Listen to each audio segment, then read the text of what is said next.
wala na po si Mang Biloy. Anong wala? Patay na po siya. Yun ang sabi ng aswang. Pinatay na niya si Mang Biloy. Kaya wala nang epekto yung ginawang orasyon sa buong bakuran. Naparito ako para sunduin ka, Lloyd. Halika na, tumuwi na tayo. Dadalhin na kita sa kuta. Dahil sabit na ako sa amoy mo. Hindi na talaga ako makapaghintay pa. Alam kong mahal mo rin ako. Tama ka. Dapat nga pakinggan ko ang puso ko. Kaya mamamatay ka na!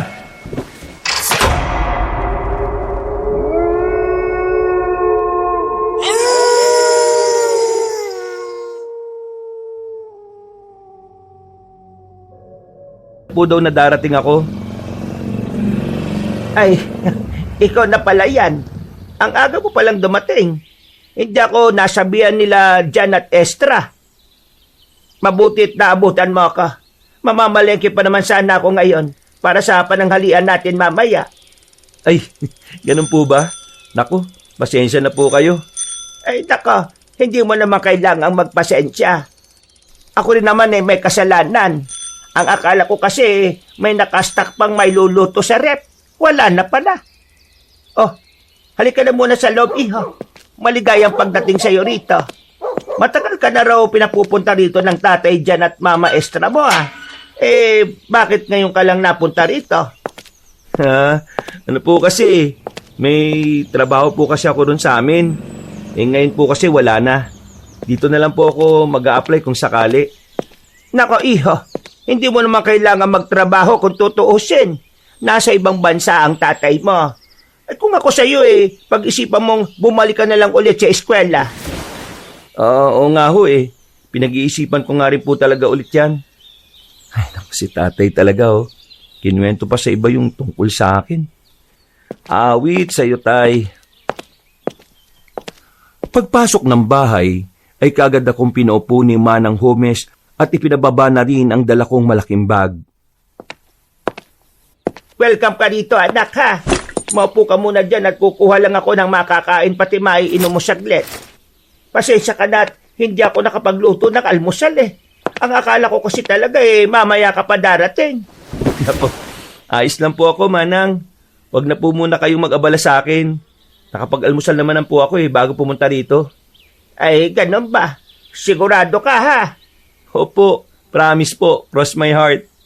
O siya, sige. Ganito na lang. Ituturo ko sa iyo ang kwartong tutulugan mo. Tapos, magpahinga ka muna ron habang nasa palengke ako, ha? Kung ayos lang sa iyo. Kung gusto mo naman, manonood ka lang dito sa sala habang naghihintay ka sa akin. Wala pong problema. Ay, salamat sa Diyos. Pasensya ka na talaga, ha? Pero, huwag ka mag-alala. Dahil babawi ako sa lulutuin mamaya sa pananghalian at hapunan. Ano ba yung paborito mong ulam? Sinigang na hipon po at saka adobo sa gata. Yun po yung palagi niluluto sa akin ni nanay noon Paborito rin yan ng tatay mo At lagi ko rin niyang niluluto rito. Ay siya, sige. Yan ang lulutuin ko para sa tanghali at sa gabi. Sige po, salamat po. O siya, maiwan na muna kita rito, ha? Bahay mo naman to kaya huwag kang mailang. Gawin mo kung anong gusto mong gawin. Ilalak ko lang yung pinto dahil may susi naman ako. Kung sakali makatulog ka gigisingin na lang. Kailangan nyo ng tulong ko Ay nako, kayang-kaya ko na ito, iho. Hindi rin po kasi ako sanay ng walang ginagawa Kaya kahit ano na lang pong pwede kong itulong. Ganun ba? Kung marunong kang magbalat ng patatas, sige, ikaw na ang bahalang magbalat niyan. Mag-aadobo tayo ngayon, ha? Adobo sa gata, tapos mamayang gabi na yung sinigang na hipon. Ay, sige po. Habang hinugasan ko ang patatas, ay nililinis naman ni Manang ang manok. Nagbukas rin siya na mapag-uusapan namin para hindi rin naman kami maboring habang nagluluto. Butit nakilala mo na si Cruz. Mabait na bata yon. Kaibiganin mo para hindi ka maboring dito. Wala pang kahit na anong bisyo at puro sports lang ang alam nun. Oo nga ho Nagkaya nga po maglaro ng basketball. Susubukan ko po mamayang hapon. Ay mainam para hindi ka ma-stuck dito sa bahay. Ako nga umay na rito. Mabuti na lang din at naisipan mo nang tumira dito. Kahit papano may makakausap na ako. Kapag pwede mo siyang i-invite dito sa atin para maingayan naman ng konti itong bahay. Sige po. Siya nga po pala, Manang. Ano yan? Kanina po kasi, habang nanonood ako, may tricycle na huminto dyan banda sa harapan natin. Tapos, may mga tao rin. Narinig ko po silang nag-uusap-usap eh. Ang sabi nila, may natagpuan na naman daw patay malapit dun sa bukid. May bukid pa po palang malapit dito sa atin. Tapos, ang sabi, pangalawang beses na raw po yun ngayong buwan na ito. Ay, doon yung bukid sa kabilang dulo. Kapag dinare-diretso mo pa yung daan dyan pakaliwa. Tungkol dun sa sinasabi nilang namatay na 2 beses na ngayong buwan, yung narinig mo, Lloyd. Medyo nakakaalarma na nga eh. Kaya nagtagal din ako sa pakikipag-usap kay Donna, yung nanay ni Cruz. Kasi konsehala yun dito sa atin. Pagmimitingan raw nila yung tungkol doon para mailapit sa munisipyo at makahingi ng tulong sa mga pulis. Ganun po pala. Ano po yung mga nakitang patay? Sabi, mga binata raw, para mga kaedad nyo ni Cruz.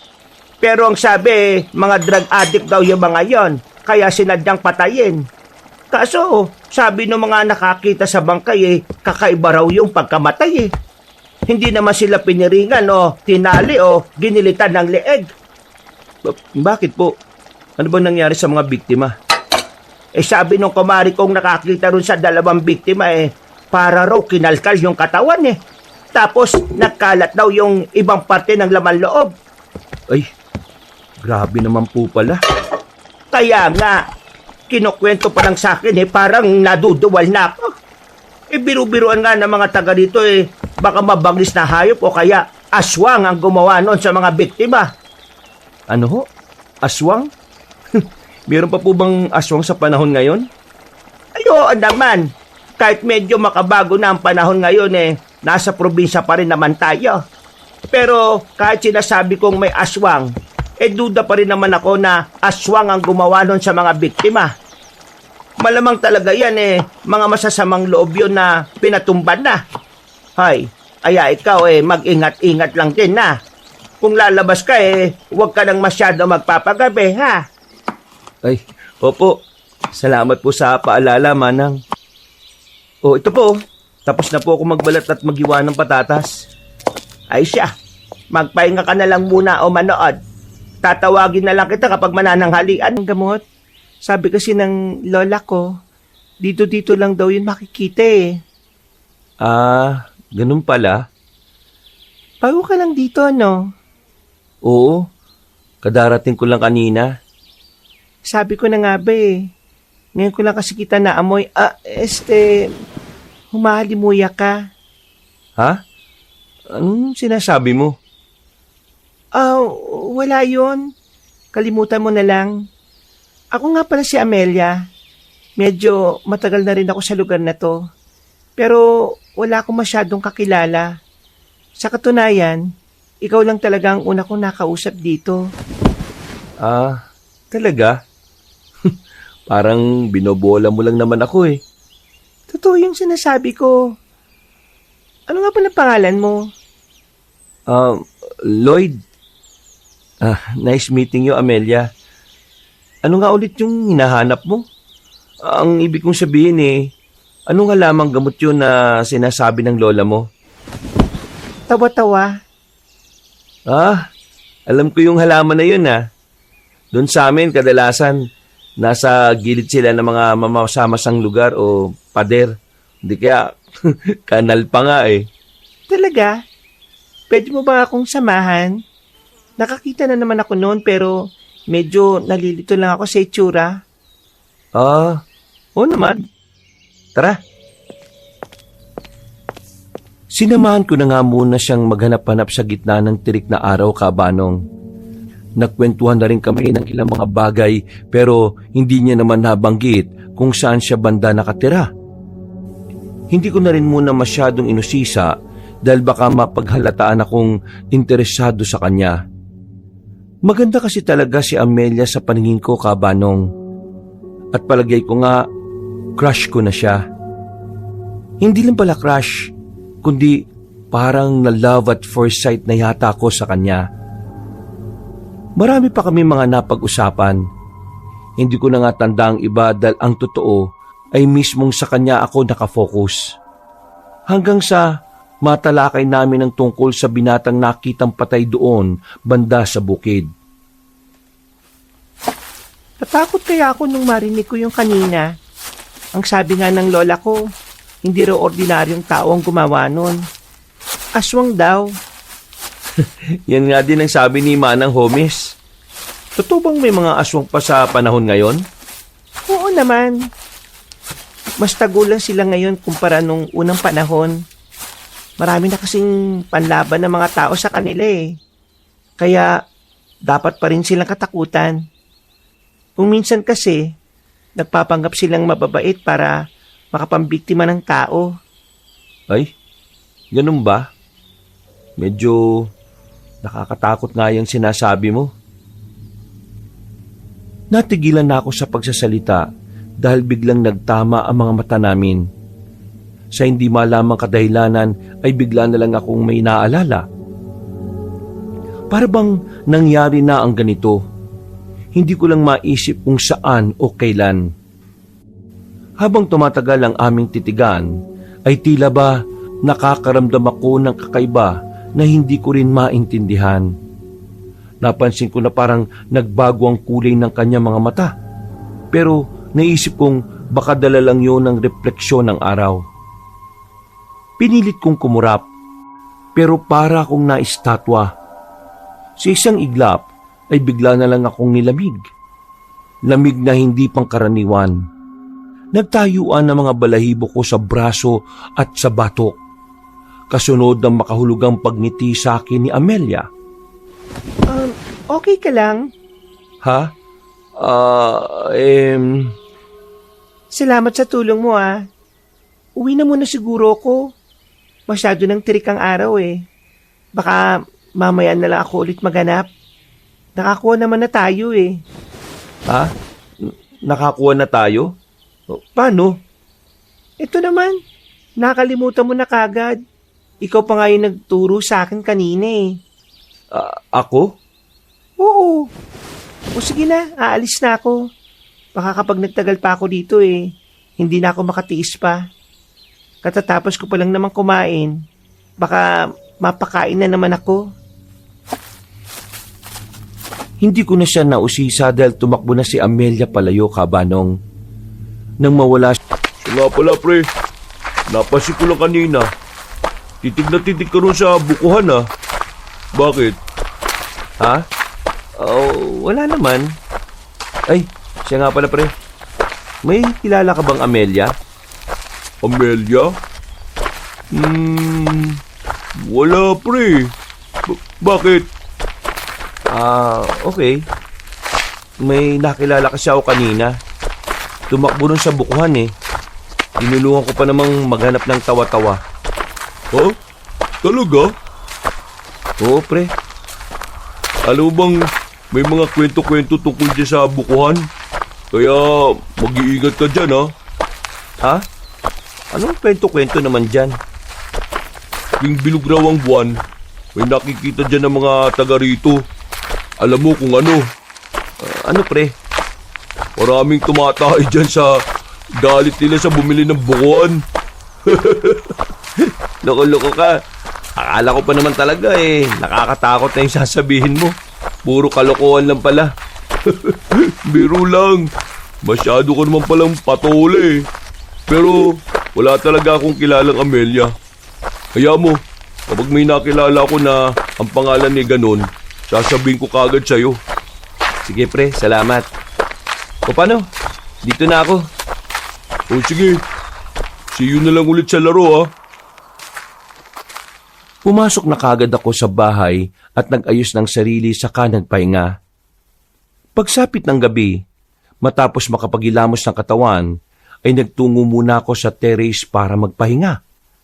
Doon ay masaya kong pinagmamasda ng mga bituin sa langit. Habang nilalanghap ko ang hangin, ay nakaamoy ako ng kakaiba. Para tong langis na ewan pero hindi ko lang matukoy kung anong uri. Para itong amoy ng kandila na hinaluan ng medyo mabahong damo. Pero di ko na yun masyadong pinansin. Naupo na ako sa bench at saka nag-selfie gamit ang may kalumaang cellphone. Gamit ang front camera ay makailang ulit akong nag-take ng picture. Nang silipin ko ito ay muntik ko nang maihagis ang cellphone. Tila may mga namumulang mga mata kasi akong nakuhanan sa likuran. Pagtingin ko sa likod, nakahinga ako ng maluwag dahil pusang itim lang pala na nakatambay sa terrace na stainless steel grill. Walang yung pusa to. Aatakin pa ako sa puso dahil sa mingming eh. Sinuway ko ang pusang itim kaya tumalon ito sa terrace na ikinagulat ko. Pero mas lalo akong nagulat dahil bigla na lang may lumipad na kung anong malaking ibong itim palayo mula sa tinalunan ng pusa. Nang mawala ang nasabing ibon, ay napatingin ako sa tinalunan ng pusa. Saka ko lang na-realize na mataas pala yun. Hindi ko na rin nakita ang nasabing hayop kaya bigla kong kinabahan. Teka, yung pusa ba yun na nagpalit ng anyo bilang ibon? Naknto ko ah. Naknang teteng. Ayaw ko na nga rito. Baka totoo yung sinasabi ni Mang Homes na may aswang ngayon dito sa lugar nila. Kinandado ko kagad ang pinto sa terrace. Pagkatapos ay bumaba muna ako at nagpunta sa kusina para uminom ng tubig bago matulog. Naabutan ko roon si Manang Homes na eksaktong katatapos lang din magsalansan ng mga pinagkainan namin kanina. Hindi na rin ako nakatiis na kausapin pa siya. Manang Homes, may tatanong po sana ako sa inyo. Ah, ano yon iho? Di po ba yung aswang may kakayahan silang magpalit ng anyo sa iba't ibang hayop? Oo. Bakit mo naman naitanong? Ano po kasi, may nakita akong pusa kanina sa terrace. Tapos, nung sinuway ko, tumalon. Tapos po naging malaking ibon na itim. Ay! Diyos ko po! Totoo ba yan? Opo napicture na pumapagaspas na pakpak sa labas. Hindi pa man ako nakakalapit, ay lumantad na ang nakakakilabot na nilalang. Gulong-gulo ang mahabang buhok nito na parang bruha. Nakakatakot ang itsura na parang taong paniki at may malalaking nangingitim na mga pakpak. Nang tingnan ko ang balat niya, para yung kahoy na maugat-ugat. Mahaba rin ang dila pero manipis yun at ang mga mata ay namumula ng gusto. Inay ko po! Halimaw! Nagkampay yun ng pakpak kaya napatras ako. Lalo na nang sinubukan itong pumasok mula sa bintana. Mabuti na lang ay malaki ang pakpak nito kaya hindi nagkasya. Hindi ko pa man suot ang pulang polseras na may Carmen de Guerra. Ano bang kailangan mo sa akin, ha? Umalis ka na! Umalimuyak ang amoy ng dugo mo. Napapaliw na ako sa'yo, Lloyd. Ha? Teka, paano mo ako nakilala? Importante pa bang malaman mo yon? Papasukin mo ako at ang matikman na kita. Hindi ka pwede pumasok. Sabi naman Biloy, hindi ka na raw makakadalaw dito dahil sa orasyon niya. Oo, tama siya. Hindi na makakatungtong ang kahit na sinong alagad na kadiliman sa bakuran ninyo. Maliban na lang kung mamamatay na mismo ang nagsagawa ng orasyon sa lugar na ito. Ha? Anong ibig mong sabihin? Huwag mong sabihin. Oo, tama ang naisip mo, Lloyd. Pinatay ko na ang walang yang yon na sagabal sa plano ko. Ilang araw ko na rin siyang minamanmanan hanggang sa makakuha ko ng tiyempo. Ngayon, wala nang makakapigil sa akin. Takam na takam talaga ako sa'yo. Manang Homes! Tulong! Nandito yung aswang! May halimaw dito! Tulong! Galit na nagpumilit pumasok ang nakakatakot na aswang. Subalit dumating na rin si Manang Homes. Gulat na gulat din siya nang makita ang halimaw. At mabuti na lang ay handa rin siya. Kagad niyang sinaboy ang asin na may basbas na galing sa simbahan. Pinayo kasi ito ni Mang Biloy nung nakaraan. Sa pulang aswang sa muka, pakpak at ilang pang bahagi ng katawan. Biglang umusok ang katawan niya at nalusaw na parang asido ang tinamaang parte. Dahil dito ay napaangil ang halimaw sa galit. Isang nakakapangilabot na along ang umalingaw-ngaw sa buong paligid. Susugod pa sana ito sa amin pero muling nagsaboy si Manang Homes. Kaya wala na itong mapagpilian kundi ang lumipad palayo. Dali-dali ko namang isinara ang bintana at kinandado. Saka napatingin sa kasambahay na tila gulat na gulat din. Aswang ba talaga yon? Opo, yung halimaw po na yun ang pusang itim. Manang, nakita ko siya sa terrace bago magpalitan nyo bilang aswang eh. Sabi ko naman sa iyo, huwag mo nang bubuksan ang bintana, Lloyd. Nakasara naman po ah. Kasasara mo lang talaga. Ay teka, paano katuntong ulit yung halimaw na yon dito sa bakuran natin? Nag-orasyon na dito si Biloy ah. Wala na po si Mang Biloy. Anong wala? Patay na po siya. Yun ang sabi ng aswang. Pinatay na niya si Mang Biloy. Kaya wala nang epekto yung ginawang orasyon sa buong bakuran. Matapos kong ipaliwanag ang nangyari, ay merong kagad tinawagan si Manang Homes. Ito ay para kumpirmahin kung totoo ang aking sinasabi. Habang nakikipag-usap siya sa kabilang linya, tinawagan ko rin muna si tatay para ipaalam ang nangyari. Gulat na gulat sila ni Mama Estra at hindi makapaniwala sa ikinuwento namin ni Manang. Ramdam ko ang matinding pag-aalala ng tatay ko sa akin. Pero sinabi ko lang sa kanya na ayos lang ako at kaya ko ang sarili ko. Alam kong sa ganoong paraan, kahit papaano ay mababawasan ang pag-aalala nila sa ibang bansa. O kay Manang Homes. Bumaba ako sa ground floor dahil doon ko narinig ang ingay. Ang akala ko nga ay si Manang lang yon, pero hindi pa rin naaalis sa isip ko ang pangamba. Dahil din dito, ay lagi ko na rin tuloy suot-suot ang pulang pulseras na may pendant na Carmen de Guerra. Para rin makasigurong may panlaban, dinala ko ang baseball bat. Habang palapit ako ng palapit sa kusina ay mas lalong lumalakas ang ingay. Kaya mas lalo rin akong kinakabahan. Pero syempre, tinatapangan ko pa rin kahit ang totoo ay nakakatakot. Manang Homes, ikaw po ba yan? Habang nasa sala, nagpalinga-linga muna ako sa paligid bago marahang naglakad papunta sa pintuan ng kusina. Pagdating doon ay saglit akong tumigil at sumandal. Bigla na lang kasing tumahimik ang paligid. Kinutuban ako na baka natunugan na ako ng kung sino mang nilalang na naroroon.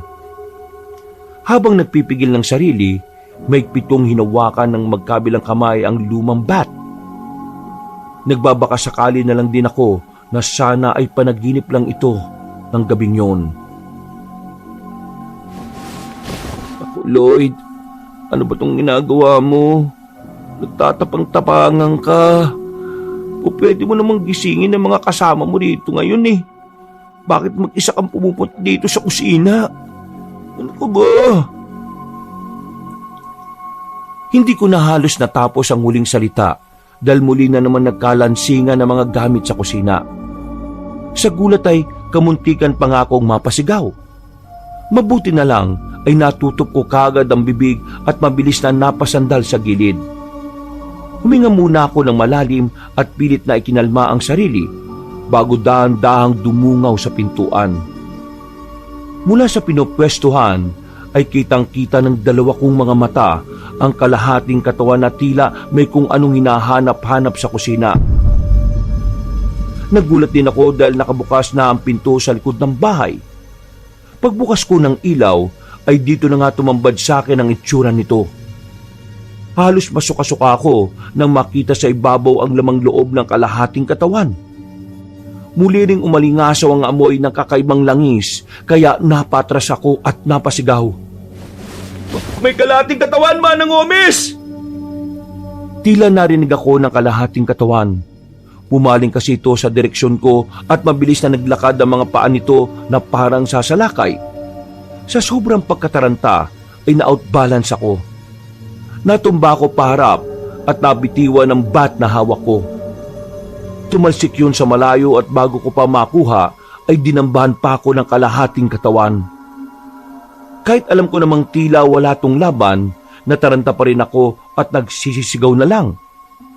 Akala ko rin talaga noon ay matapang talaga ako pero alam ko na ngayon sa sarili ko na isa akong malaking duwag. Tulong! Tulong! Tulungan niyo ako! Halos lumawit na ang lalamunan ko sa kakasigaw. Hanggang sa marinig ko na sila Cruz, Juan at Andel na nagtatakbuhan pababa. Nang makita nila ang kalahating katawan na nakadagan sa akin, hindi nila alam kung matatawa ba sila o matatakot sa itsura ko. Pero mabuti na lang ay dali-daling dinampot ni Cruz ang bat at hinampas ang kalahating katawan. Tumalsik yun pabalik sa kusina. Napatingin naman ako doon dahil biglang nawala ang kalahating katawan.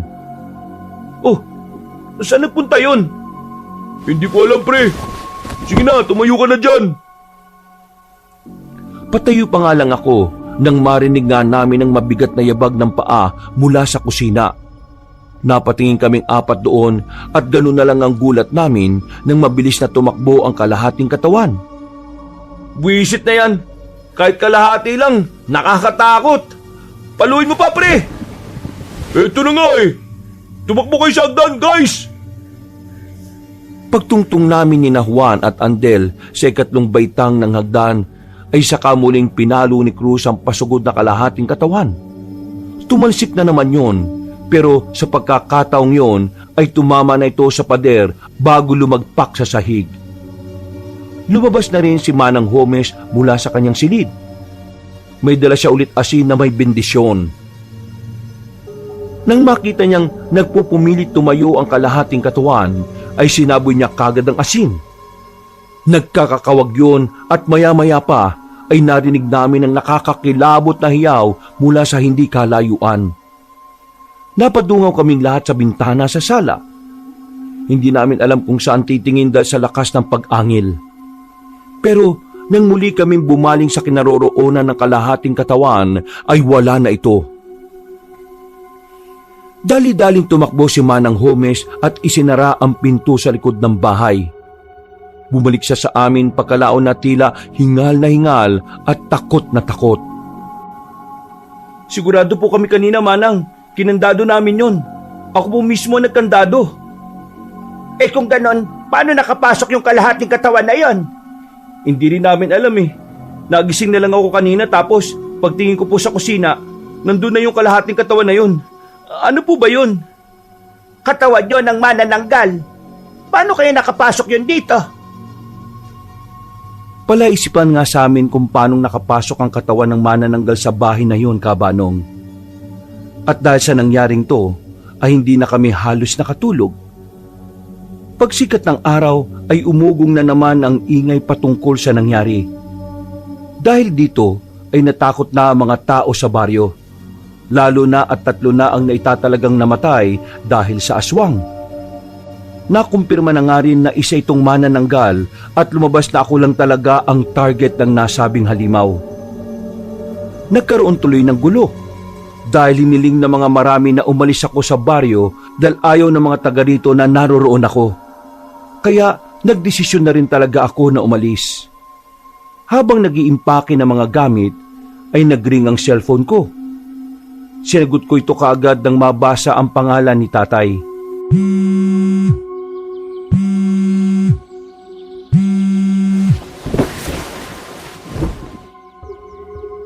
Tay, magandang araw po rito at magandang gabi dyan. Bakit po kayo napatawag? Bumabati ka ng magandang umaga at gabi pero ang lamya ng boses mo. Medyo malungkot lang po. Dahil sa akin, nakakagulo yung mga taga rito sa inyo. Pagpasensya mo na mga taga dyan, anak. Intindi mo na lang dahil natatakot sila sa nangyayari. Pero kung nandyan lang kami ng Mama Estera mo, hindi ka namin hahayang ipagtabuyan ng mga taga dyan. Nakakainis lang din sa parte ko eh. Bilang tatay mo, wala man lang ako magawa. Wag niyo na pong pakaisipin yun, Tay. Ang mahalaga po okay naman ako. At saka po, para na rin to sa ikabubuti ng lahat. Ang gwapo mo kasi anak eh. Kaya pati manananggal nahabol-habol ka. Si tatay naman, ng asar pa. Ang dami namang makakagusto sa akin. Bakit yung aswang pa? Pinapagaan ko lang ang pakiramdam mo, anak. Para naman hindi ka malungkot sa pag-alis mo dyan. Ang totoo nga yan naiinis ako sa sarili ko. Ako ang nagpilit-pilit sa iyo na magpunta dyan tapos ganito ang nangyari. Pakiramdam ko tuloy kasalanan ko. Tay, wag yun na pong sisihin ang sarili nyo. Ayos lang naman ako. Gusto ko rin naman pong pumunta rito Nagkataon lang po talaga na, sabi nyo nga po, nagustuhan pa ako ng isang manananggal. Mas okay sana kung si Amelia na lang ang nagkagusto sa akin Sino naman yung Amelia na yon? Yun nga po, Tay Yung una at huli naming pagkikita nung unang dating ko rito sa inyo. Hindi rin naman siya kakilala ng mga taga dito. Kaya kahit gustuin ko mang magpaalam hindi ko rin alam kung paano. Hayaan mo na anak. Ipapakilala kita sa mga taga rito. Naisip na kasi namin ng Mama Estra mo na sa susunod na taon kukunin ka na namin. Maghintay-hintay ka lang dyan. Sige po, Tay. Basta, mag-iingat ka dyan ha. Balitaan mo ako kapag nakauwi ka na sa Tita Belen mo. Pupunta. Sampa, hindi sasama sa'yo. Ha? Seryoso? Oo nga. Hindi to prank, tangik. Di ba, Manang Homes? Alay, pumayag naman yung mga magulang nila dahil sa takot ngayon dito sa baryo. Pero 2 linggo lang silang magbabakasyon sa inyo. Nakausap na rin naman namin ang tatay mo at ang tita Belen mo roon sa inyo. Payag naman siya. Natutuwa nga siya dahil meron ka na nga rin mga bagong kaibigan. Ayaw mo pang maniwala Sabi ko naman sa'yo, pre. Anong naisip nyo? Bakit nyo naisipang sumama sa akin dun sa amin? Siyempre, sanggang dikit na tayong lahat After nating makainkwentro yung kalahating katawan ng manananggal. Puro talaga kayo kalokohan, no? Pero, salamat sa inyo mga pre, Matapos kaming magngitian, ay sinabihan na nga kami na isakay na namin ang mga gamit sa kotse. Sumakay na kaming lahat kasama rin si Manang Homes. Mag-i-stay din kasi siya ng 2 linggo sa bahay ni Tita Belen. Habang nagmamaneho, ay nag-check ako ng gamit. Pagkarating sa tapat ng basketball court, ay saka ko lang naalalang nakalimutan ko ang cellphone ko. Pinahinto kong sasakyan para balikan yon. Binigay sa akin ni Manang Homes ang susi kaya dali-dali akong tumakbo. Hindi na rin ako nagpasama para mas mabilis. Pagdating sa loob ng bahay, kinuha ko kagad sa sala ang cellphone. Lumabas kagad ako at patakbong bumalik sa kotse. Hanggang sa mapahinto ko sa tapat ng bukuhan. Nagulat na lang ako nang makita roon si Amelia. Nanlaki ang mga mata ko habang natitigilan. Amelia? Balita ko aalis ka na. Oo nga Nabalitaan mo na rin naman siguro yung nangyayari ngayon. Hindi ka ba mapipigilan?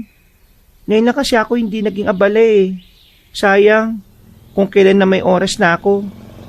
Okay na kasi ngayon ang lola Salamat ulit sa pagtulog mo sa paghahanap ng tawa-tawa Walang anuman. Alam mo, wala talaga akong choice Kung sa akin lang, ayaw ko rin talagang umalis. Pero, yun ang gusto ng mga tao dito Dahil iniisip nilang ako lang ang target ng aswang. Ayaw ko na rin ng gulo Ang bait mo naman pala. lalo ko natatakam na matikman ng sariwa mong dugo at karne. Kasi ang mababait na tao raw, malambot ang karne at matamis ang dugo. Ano? Hindi kita maintindihan. Bakit ka bumubulong-bulong dyan? Pasensya na. Huwag mo akong pansinin. Mabuti pala't lumabas ako. Dahil kung hindi, baka umalis ka ng hindi ko namamalayan. Oo nga eh. Mabuti na lang at nagpakita ka. At least, makakapagpaalam ako sa'yo na maayos. Nung nakaraan pa nga kita hinahanap eh. Talaga? Oo nga.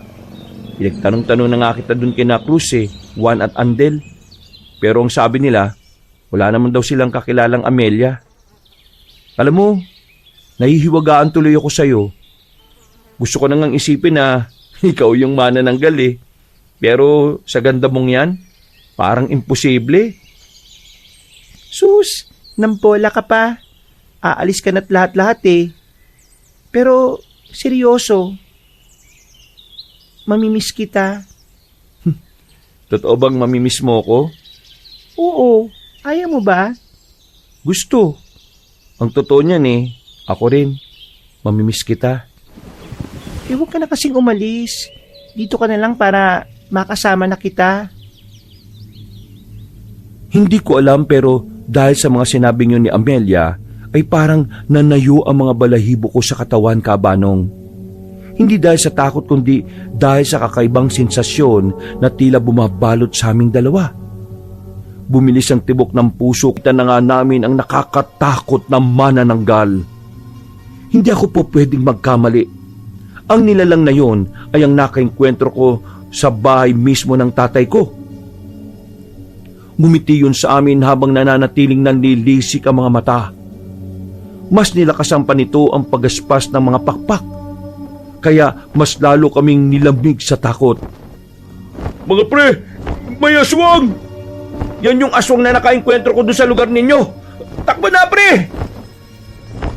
Hindi pa man kami nakakatakbo, ay nauna nang lumipad ang manananggal. Nandiri ako nang makitang tila nakasabit ang bituka ng halimaw sa hangin, na parang mga pusod na may sariling buhay. Ang mukha niya ay mas pumangit kaysa nung una at ang ngiti niya ay, Diyos ko, parang sinabuyan ng dugo. Napatili si Andel at siya naman ay tumakbo ng parang walang kasama. Hindi ko tuloy alam ang mararamdaman ko habang pinagmamasdan sila kung paano mataranta. Imbis na matatakot ako ng husto, hindi ko rin alam kung bakit para akong natatawa na ewan. Hinabol namin sila ni Cruz at sinabayan. Pero ang manananggal ay patuloy na lumipad papunta sa amin. Dahil dito ay mas lalo lang kaming nagmadali sa pagtakbo. Lloyd! Ang lapit na sa atin ng aswang! Bilisan niyo mga pre! Huwag kayong titigil ha! Kung ayaw niyo madagit ng aswang! Dahil sa pagkataranta, ay tila nagkanya-kanya kami. Pero hindi ko rin hinayaan na magkahiwa-hiwalay kaming apat. Sinundan ko si Juan at nang mahawakan ko siya ay hinata ko kaagad. Mabuti na lang talaga ay nahila ko siya dahil kung hindi ay tiyak na siya ang uunahin ng manananggal. Pagtingala namin ay nawala nga yun. Pero narinig pa rin namin ang pagaspas ng mga pakpak mula sa hindi kalayuan. Nagpatuloy na kami hanggang sa makita ko na ulit sina Cruz at Andel. Mga pre, dito tayo sa bakanting lote. Doon tayo dumaan, bilis! Sumunod sila sa akin, Kabanong. Pagdaan namin sa nasabing bakanting lote ay pare-pareho kaming nagulat dahil sa pag-atungal ng kalabaw. Pero nang tapatan ko ng ilaw ay mas nagulantang ako dahil manananggal pala talaga yun na nagtago sa likuran mismo ng nasabing hayop. Sa sobrang pagkabigla ay naibato ko ang cellphone ko sa mukha ng manananggal. Tumakbo na kami palayo at nagpatuloy para matakasan ang nasabing nilalang. Par, napapagod na ako. Ibigay mo na lang ako sa manananggal. Huwag ka nga magbiro ng ganyan, pre. Kaya mo yan at makakauwi tayo sa bahay, dali. Pagod na talaga ako eh. Promise. Bilisan mo na nga. Nang maramdaman kong parang bumaba yung nilalang sa likod namin, napalingon ako saglit. Sa sinag ng buwan ay nakita ko yung katawan niya. Natadtad ng dugo at parang kumikintab sa ilalim ng liwanag. Para makaiwas kami, hinawakan ko ang mga kasama ko na parang silang niyayakap. Pagkatapos ay tumalong kami ng sabay-sabay sa gilid ng bukirin. Si Andel muntik nang mahawakan sa paa nito, pero mabuti na lang ay nasipan niya ang manananggal sa muka. Basang-basa ang mga katawan namin pero hindi kami huminto. Pagkapang namin sinuyod ang bukirin para lang matakasan ng halimaw. Nang tumingala ako, ay nakita ko yon na lumilipad pataas. Pagkatapos ay saka yun humalakhak na parang nangungutya. At sa unang pagkakataon ay narinig ko ulit na nagsalita ito. Namiss ko ang ganitong klase ng abulan, Lloyd. Sabi ko naman sa iyo makikita tayong mali, di ba? Napaisip ako sa sinabi ng manananggal. Hanggang sa maalala ko si Amelia. Nanlaki ang mga mata ko nang mapagtanto ang mga bagay-bagay. Pero sa kabilang banda, ayaw kong tanggapin na totoo ang mga naiisip kong yun. Hindi ikaw yan! Humalakak ulit ang aswang at saka dumapo siya sa kabilang bahagi ng bakod ng bukirin gamit ang lamang loob ng kalahati niyang katawan. Halos 3 metro na lang ang layo niya sa amin. Winagwag niya ang mga pakpak niya na parang payong na itim. Pagkatapos ay saka siya nagkampay-kampay na parang aliw na aliw. Naparito ako para sunduin ka, Lloyd. Halika na, tumuin na tayo. Dadalhin na kita sa kuta. Dahil sabik na ako sa amoy mo. Hindi na talaga ako makapaghintay pa. Ano bang kailangan mo sa akin, ha? Bakit ba kung hinahunting mong aswang ka? Marami namang iba dyan, ha? Magandang tanong. Dahil gusto ko ang amoy mo. Humahalimuyak ang amoy ng dugo mo. Nakakabaliw at ang sarap-sarap mong tingnan. Alam mo ba na mga taong mababait at matatakotin, sila yung may mga pinakamasarap na lasa ng sariwang dugo? Manamis-namis yun at ang karne nila ay talaga namang malambot. Ganun ka, Lloyd. Kaya bakit kita pakakawalan? Hindi ako sasama sa'yo! Alam ko naman yun Kaya nga kita inahabol-habol Kaya habang natutuwa pa ako, magkusa ka ng sumama sa akin. Dahil kapag hindi na ako natuwa, iisa-isay ko nang papatayin ang mga taong nakapaligid sa'yo. Simula sa mga kasama mo ngayon, hanggang sa... Tingnan na lang natin, walang yang halimaw ka! Matapang na tumayo si Cruz at dumampot ng mga putik. Saka pinagbababato ng sunod-sunod sa aswang. Nung una ay nakakaiwas pa ang manananggal. Pero nang tumulong na rin sina Juan at Andel, ay magkakasunod na yung tinamaan sa muka at pakpak. Hindi na rin napigilan ang mga kasama ko. Bagkus ay sumunod na lang din ako sa kanila. Dumampot ako ng putik at buong puweras ang pinagbababato ang aswang. Lumipad yun at nagkampay-kampay ng pakpak. Pero dahil sa dami ng tamang putik ay nabigatan siya. Nagulat ako dahil hindi binigyan ng pagkakataon ni na Cruz, Juan at Andel ang manananggal. Kumapit sila sa magkabilang pakpak at hinigit yun. Nagkakakawag ang aswang pero mas naging agresibo mga kaibigan ko. Sige, bumalag ka! Dati ko bang gustong gawin sa'yo ito Walang iya kayo! Kapag nakita-kita ko lang talaga kung saan nagtatago yung ibabang parte ng katawan mo, bibirahin talaga kita Patasya ko pa naman makaisa sa manananggal. Gusto ko lang malaman kung paano sila mabuntis. Tarantado kasi na ulo ka! Papatayin kita! Bago mo ako patayin, iisa muna ako sa'yo. Nakita kong tila natatakot din ang aswang kay Cruz. Kaya buong lakas tong nagkampay ng mga pakpak. Napaiga kaming lahat sa lakas ng impact. Pagkatapos ay lumipad na yung palayo. Hindi pa tayo tapos! Babalik ako at sinisiguro ko mapapasaanin ka talaga, Lloyd!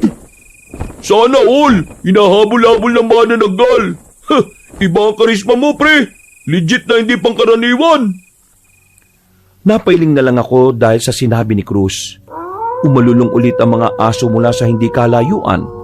Hanggang sa maya-maya pa nga ay nakakita na kami ng 2 tricycle na papuntang. ang aswang na bigla na lang nahati ang katawan. Hindi! Akin ka! Akin ang buong pagkatao mo! Hindi pwede! Huwag mong inumin ang uling! Nang mapamulagat ako, nasa harapan ko na si Tita Belen. Nasa kanan niya si Manang Homes na may hawak na basong may laman na tubig, pero kulay itim kaya napakunot ako ng noo. Pagsipat ko naman sa kaliwa ay naroon si Cruz na punong-puno ang pag-aalala ang hilatya ng muka. Anong nangyayari? Bakit kayo nakaganyan lahat sa akin? Umepekto na kagad ang pangontra sa kanya. Mabisa talaga ang uling kapag ininom ng isang inaaswang. Kainin mo naman tong natitira. Ha?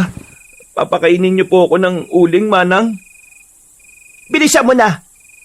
At sumunod ka na lang, iho. Kung ayaw mong mapadali ang buhay mo. Dahil sa pangamba para sa aking buhay, ay kinagat ko nga kagad ang uling.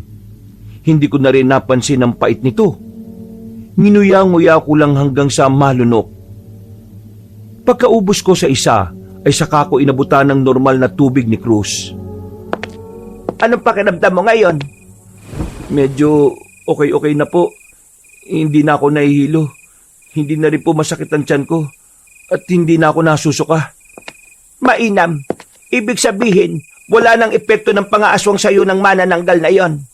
Pero hindi pa rin tayo dapat makampante. Nandyan pa rin siya sa paligid. Belen, Cruz, walang matutulog sa atin at maging mapagbantay tayo kay Lloyd hanggang sa sumikat ang araw. Pati yung mga nasa labas. Hindi pwedeng makatungtong sa bubong ng bahay na to ang... Ha? Paano siya namatay? Hindi ko rin alam kung paano.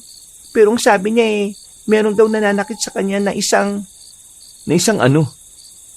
Bakit natigilan ka na? Pasensya na. Hindi mo rin naman maintindihan eh. Maiintindihan ko, Amelia. Maiintindihan ko na ang lola mo ay isang mangkukulam. At ikaw naman ay isang aswang na manananggal. Ha? Ano? Teka, huwag mong sabihin na ikaw ang magkagagawa ng pagkamatay ng lola ko. Hindi ako. Pero ang albularyo na nagbigay sa akin itong punyal na gawa sa pinaghalong itim na asin, katas ng bawang at may bendisyon sa kabanal-banalang simbahan. Sinaksak ko siya, Kabanong, pero mabilis niya itong naiwasan. Nakalayo siya at gulat na tumingin sa akin ng matalim. May dinukot siya sa bulsa. Isang langis na kagad niyang ipinaligo. Ilang saglit pa ay unti-unti na siyang nagpalit ng anyo. Pero biglang sumulpot sa likod sina Cruz, Juan at Andel. Ang mga kamay nila ay may bahid ng mga asing nabindisyonan. Hinawakan nila ang pakpak ng aswang at buong puwersang pinigilan to sa paglipat. Umusok ang nahawakan nila kaya nagkakakawag si Amelia sa galit. Walang iya! Kapag nakawala ko dito, wala akong ititik sa inyo! Buong lahi niyo ang mamamatay! Ikaw ang mamamatay dito, aswang! Lloyd, bilisan mo na! Itarap mo ng punyal na iyan sa halimaw na to! Kahit anong pilit ng aswang na magpumiglas, wala na siyang nagawa. Unti-unti na rin kasing nabubutas ang pakpak niya dahil sa asin sa kamay ni na Cruz, Juan at Andel. Hindi na nga rin ako nagdalawang isip pa. Lumapit ako at nang itatara ko na sa dibdib niya ang patalim ay bigla siyang nagmakaawa. Wag, Lloyd! Huwag mo akong papatayin! Mahal na mahal kita! Huwag kang makikinig sa kanya! Nililin lang ka lang niya! Pakulan mo na ako! Hindi ko na to ulitin at magpapakalayo-layo na ako! Pakiusap naman, Lloyd! Pakinggan mo naman ako! Kapag nakinig ka sa pang-uuto niya, kapag nakakawala siya rito, katapusan na nating lahat! Madadamay hindi lang kami, pati na rin si Manang Homes at Tita Belen mo, at posible kang tatay mo rin! Kahit huwag mo na akong pakinggan, kahit ang puso mo na lang, alam kong mahal mo rin ako. Tama ka. Dapat nga pakinggan ko ang puso ko. Kaya mamamatay ka na! Walang pag-aalinlangan kung tinaharak ang punya sa dibdib ng aswang, Kabanong. Parang may kung anong malakas na puwersa ang kumawala at gumapang sa buong bukuhan. Naglipara ng mga natutulog na ibong tila na bulahaw. Hanggang sa makita na lang namin na unti-unti nang nalulusaw si Amelia. nagsaabo siya at wala nang natira pa. Napaiyak ako dahil nakaramdam din ako kahit papaano ng panghihinayang. Inisip ko na kung siguro nagkita kami sa ibang mundo, baka hindi siya isang aswang. Pagkatapos ng pangyayaring yon, Kabanong, ay natahimik na nga ang aming mga buhay. Makalipas ng ilang taon, napetisyon na ako ni tatay. Tumira na ako sa ibang bansa at doon na nakapangasawa. Mga kabangers, mga kayanggaws, Kabanong po uli. Bago po ako magwakas, nagpapasalamat po ako sa pakikinig nyo sa bagong kwento natin ngayong araw na ito. At kung medyo nabitin po kayo sa kwento natin, kung maaari lang ay bisitahin nyo po yung isa pang channel natin na Pamela Clamil. Marami din po magagandang mga kwento doon. At kung maaari lang ay mag-subscribe po kayo kung nagustuhan nyo rin po yung kwento kasi kukunti lang po yung mga subscriber doon. At huwag nyo rin pong kalimutan na mag-comment at pindutin rin ang like button. Hanggang sa susunod na mga kwento, wakas!